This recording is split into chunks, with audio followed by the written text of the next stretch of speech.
Hello students, आज हम अपना शुरू कर रहे हैं क्लास 9th का पहला चैप्टर साइंस का, जिसका नाम है मैटर इन आवर सराउंडिंग्स। तो इस चैप्टर से हम लोग क्या समझ में आ रहा है कि हम लोग के आसपास क्या क्या चीज़ें हैं, तो वो जो चीज़ें हैं वो मैटर हैं कि नहीं है। बेसिकली ये हम लोग इस चैप्टर में जानने वाले हैं कि हम लोग के आसपास मैटर है या नहीं है। तो सबसे पहले हम लोग देख लेते हैं कि मैटर होता क्या है ना। तो anything that have mass and occupy space, कोई भी चीज़ जिसका मास हो और वो स्पेस ऑक्यूपाई करे वो मैटर होती है। For example air, water, book, pen, ये सभी चीज़ें मैटर हैं। क्यों? क्योंकि इनका एक फिक्स मास है और ये स्पेस ऑक्यूपाई कर रही हैं। फॉर एग्जांपल ये मार्कर अपने पास, इसका कुछ मास होगा है ना, और जैसे मैं इसको टेबल पर रख दूँ तो ये कोई ना कोई कुछ ना कुछ मतलब स्पेस ऑक्यूपाई करेगा। तो इसका मास है, ये स्पेस ऑक्यूपाई कर रहा है, तो ये क्या हो गया अपना मैटर। और फॉर एग्जांपल ये बॉटल, ये भी मैटर है ना, ये भी कोई ना कोई स्पेस है, इसमें पानी भरा है और स्पेस ऑक्यूपाई कर रहा है और इसका मास है, तो ये भी मैटर है। तो आप ऐसे ही सोच समझ सकते हो कि जो भी चीज़ जिसका मास है और स्पेस ऑक्यूपाई कर रहा है वो मैटर है। So next we have characteristics of matter, कि मैटर की क्या क्या खूबियाँ होती हैं, वो आएगा कैरेक्टरिस्टिक्स ऑफ मैटर में। So first we have matter is made up of tiny particles. For example sugar और सॉल्ट, कि मैटर जो होता है वो छोटे छोटे पार्टिकल से मिलके बना हुआ होता है। और उसके अंदर से पार्टिकल क्या आता है, जैसे कि ये एक कोई भी चीज़ है ना, तो ये पूरी एक मैटर है ना। इसके अंदर से छोटे छोटे मॉलिक्यूल्स होंगे, ये मॉलिक्यूल्स के भी अंदर और छोटे छोटे छोटे छोटे और छोटे छोटे पार्टिकल्स होंगे। तो इन्हीं सब चीज़ों से मिलकर ही तो ये मैटर बना हुआ है। तो वही ये पॉइंट आ रहा है कि matter is made up of tiny particles. जैसे कि शुगर छोटे छोटे हैं, सॉल्ट कितना छोटा छोटा रहता है, तो वो ये अपना पहला पॉइंट बना है। सेकेंड पॉइंट है particle have space between them. जो मैटर के पार्टिकल्स होते हैं उनके बीच में स्पेस होता है। जैसे कि कभी आपने वो चीनी पानी बनाया होगा, तो पानी के अंदर आप चीनी या नमक डालते हो, फिर कुछ देर बाद उसको घोलते हो, तो उस पानी में वो चीनी या नमक जो है वो घुल जाती है। तो इससे ये पता चलता है कि मैटर के बीच में स्पेस होती है, वो पानी के बीच में मॉलिक्यूल्स में छोटी छोटी स्पेस रहती है, तो उसी में जाके ये इसके शुगर और सॉल्ट के मॉलिक्यूल जो है वो बैठ जाते हैं। तो वही ये पॉइंट कर रहा है कि पार्टिकल है स्पेस बिटवीन है। ठीक है, ये अपना सेकेंड पॉइंट हो गया। इसका एग्जाम्पल है sugar in water. Now next we have third point, particles attract each other. जो मैटर के पार्टिकल्स होते हैं वो एक दूसरे को अपनी ओर खींच के रखते हैं, उनके बीच एक फोर्स लगता रहता है जो एक दूसरे को आपस में चिपका के रखते हैं। तो अपने पास इसके हम लोग स्टेट पढ़ेंगे अभी मैटर के, कि 3 स्टेट होते हैं बेसिकली, सॉलिड, लिक्विड, गैस। तो जो सॉलिड होता है उसमें जो ये पार्टिकल्स का अट्रैक्शन वाला फोर्स होता है वो सबसे ज़्यादा होता है सॉलिड में। फिर सॉलिड से कम होता है किसमें, लिक्विड में, और सबसे कम होता है गैस में। तो इसलिए गैस के पार्टिकल्स खूब दूर दूर रहते हैं, सॉलिड के पार्टिकल्स एकदम नज़दीक नज़दीक रहते हैं। जैसे कि ये सॉलिड है ना, तो इसके पार्टिकल्स एकदम पास पास हैं, और ये इसमें लिक्विड भरा हुआ है, ये पानी है, तो इसके जो है मॉलिक्यूल्स थोड़े से दूर होंगे बट इसके जितना पास नहीं होंगे। और जो गैस होती है उसके मॉलिक्यूल्स एकदम दूर दूर होते हैं, वो बहुत पास नहीं रहते। तो ये था अपना 2 टॉपिक हमने देखा कि मैटर क्या होता है और मैटर की कैरेक्टरिस्टिक्स क्या। ओके, तो अब हम देखेंगे स्टेट्स ऑफ मैटर के बारे में, कि मैटर की क्या क्या स्टेट्स होती है। तो बेसिकली 3 स्टेट होती है, सॉलिड, लिक्विड, गैस। तो हम तीनों को देख ले रहे हैं, समझ लेते हैं क्या होता है तीनों में। Solid, liquid, gas. फर्स्ट हम देख लेते हैं सॉलिड के बारे में। Solid, fixed shape and fixed volume. जो सॉलिड होता है उसकी शेप जो है फिक्स होती है, उसका वॉल्यूम फिक्स होता है। जैसे कि मार्कर है, इसकी शेप फिक्स है, इसका वॉल्यूम फिक्स है। स्ट्रॉन्ग फोर्स ऑफ अट्रैक्शन, तो इनके बीच, सॉलिड के बीच जो क्या होता है, अट्रैक्शन का फोर्स स्ट्रॉन्ग होता है। इसकी वजह से इसके जो पार्टिकल्स होते हैं वो पास पास होते हैं, जिसकी वजह से ये सॉलिड है। बेसिकली इनके पार्टिकल्स पास हैं तो इसलिए सॉलिड है। जैसे कि एग्जांपल है स्टोन और वुड, लकड़ी, पत्थर, ये सारी चीज़ें जो है अपनी सॉलिड हैं। ओके, नेक्स्ट भी है लिक्विड।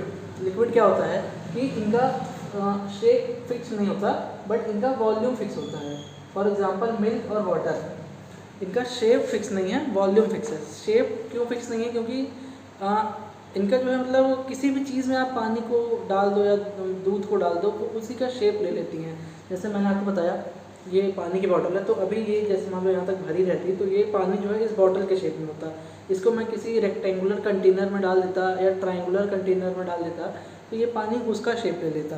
तो वही इसमें कहा है कि इसका शेप फिक्स नहीं होता बट वॉल्यूम फिक्स रहता है। जैसे मान लो अभी इस बॉटल में था, तो मान लो ये 1 लीटर की बोतल है। अब इस पानी को मैं निकाल के किसी गिलास में रख दूँ तो रहेगा 1 लीटर ही, वो 1 लीटर से कम या ज़्यादा नहीं हो जाएगा, तो उसका वॉल्यूम फिक्स रहेगा, शेप भले चेंज हो जाए। तो वही इसमें कह रहा है कि no fix shape but fix volume, जैसे कि दूध हो गया, पानी हो गया या कोई भी लिक्विड चीज़। नेक्स्ट है अपने पास गैस, जो स्टेट ऑफ मैटर की तीसरी स्टेट है। इसका ना इसका ना शेप फिक्स होता है ना इसका वॉल्यूम फिक्स होता है। जैसे कि ऑक्सीजन, कार्बन डाइऑक्साइड, ये सारी अपनी गैसेज हैं, तो इनका ना ही वॉल्यूम फिक्स होता है ना ही इनका शेप फिक्स होता है, और इनके बीच में जो अट्रैक्शन का फोर्स होता है वो सबसे वीक होता है, इसलिए इसके पार्टिकल्स बहुत दूर दूर रहते हैं एक दूसरे से। लिक्विड वाले के पार्टिकल्स थोड़े नज़दीक रहते हैं और जो सॉलिड होता है उसके पार्टिकल्स एकदम पास पास होते हैं, इसलिए वो एकदम जुड़े हुए रहते हैं, जैसे कि ये है ना, ये सॉलिड। तो ये अपने मैटर के स्टेट्स हो गए, सॉलिड, लिक्विड और गैस, 3। ठीक है, अपन आगे बढ़ते हैं, देखते हैं डिफ्यूज़न क्या होता है। डिफ्यूज़न है movement of particle from region of higher concentration to a region of lower concentration. Diffusion एक ऐसी प्रोसेस होती है जिसमें कोई भी चीज़ एक हायर कंसंट्रेशन से लोअर कंसंट्रेशन की तरफ मूव करता है, उसी को बस कहते हैं डिफ्यूज़न। सिंपल सा है। For example, perfume spread in room. आपने परफ्यूम लगाया या आपने अगरबत्ती जलाई, तो आपने रूम के एक कोने में जो है अगरबत्ती जलाई, तो कुछ देर बाद उसकी महक जो है पूरे घर भर में फैल जाती है ना। या आपने परफ्यूम लगाया तो वो आस-पास महकने लगता है, तो वो क्यों होता है? वो डिफ्यूज़न की वजह से होता है, क्योंकि जो उसके पार्टिकल्स धीरे धीरे अपनी एनर्जी जो है दूसरे को ट्रांसफ़र करते जाते हैं, तो वो एक हाई एनर्जी से लो एनर्जी में वो फैलते हुए चला जाता है, तो वो एक प्रोसेस होती है डिफ्यूज़न जिसको कहते हैं। तो ये हो गया अपना डिफ्यूज़न। एक काफ़ी इंपॉर्टेंट एग्जाम में पूछ सकता है, इसको आप लोग को सकता है याद रखो कि किसी भी चीज़ का पार्टिकल का मूवमेंट हायर कंसंट्रेशन से लोअर कंसंट्रेशन रेट से। नेक्स्ट अपने पास चेंजेस इन स्टेट, जो मैटर के अपना ने स्टेट्स पढ़ी, सॉलिड, लिक्विड, गैस, उन्हीं के बीच में चेंजेस अगर होते हैं, तो वो चेंजेस कैसे होते हैं, उनका क्या नाम है, वो देख लेते हैं। तो ये पहला है मेल्टिंग। मेल्टिंग में क्या होता है, जो सॉलिड होता है वो लिक्विड में चेंज हो जाता है। बेसिकली सॉलिड का चेंज लिक्विड में होने की प्रोसेस को मेल्टिंग कहते हैं। जैसे कि आपने बर्फ़ देखी होगी, आपने फ्रिज में बर्फ़ जमाते हैं आप, तो वो जो है वो सॉलिड रहता है, फिर उसको बाहर निकाल दो तो वो वापस से गल के पानी में बन जाता है, तो वो उसका चेंज है स्टेट का। तो उस प्रोसेस को कहेंगे क्या, मेल्टिंग, कि वो सॉलिड में था, चेंज हो गया लिक्विड में हो गया। नेक्स्ट है फ्रीजिंग। फ्रीजिंग जो होता है मेल्टिंग का जस्ट उल्टा होता है। इसमें क्या था कि सॉलिड, वो आइस क्यूब जो है गल के पानी में बन गई, और जब आपने उसको वापस डीप फ्रीजर में रखा था, तो आपने रखा तो पानी था ना, तो पानी वापस से आइस क्यूब में बन गया, तो मतलब लिक्विड वापस से सॉलिड में चेंज हो गया। तो इस प्रोसेस को कहते हैं फ्रीजिंग। ठीक है, ये 2 अपना हो गया। तीसरा है बॉइलिंग। आप पानी उबालते हैं चाय बनाने के लिए, तो आप लिक्विड लेते हैं, उसको गर्म करते हैं, तो वो हीट पाके वो भाप बनने लगता है ना। तो जो लिक्विड होता है वो गैस में कन्वर्ट होने लगता है, उस प्रोसेस को कहते हैं बॉइलिंग। अब याद रखना कि बॉइलिंग का जो टेम्परेचर होता है, ये एग्जाम में पूछ सकता है, ये 100 डिग्री सेल्सियस होता है। बॉइलिंग का टेम्परेचर 100 डिग्री सेल्सियस होता है, ये याद रखना। नेक्स्ट है कंडेंसेशन। कंडेंसेशन में क्या होता है, अब ये बॉइलिंग का उल्टा है कंडेंसेशन। कंडेंसेशन में गैस लिक्विड में चेंज हो जाती है। जैसे कि जब पानी बरसने वाला होता है उस टाइम पे ये प्रोसेस होती है कंडेंसेशन की।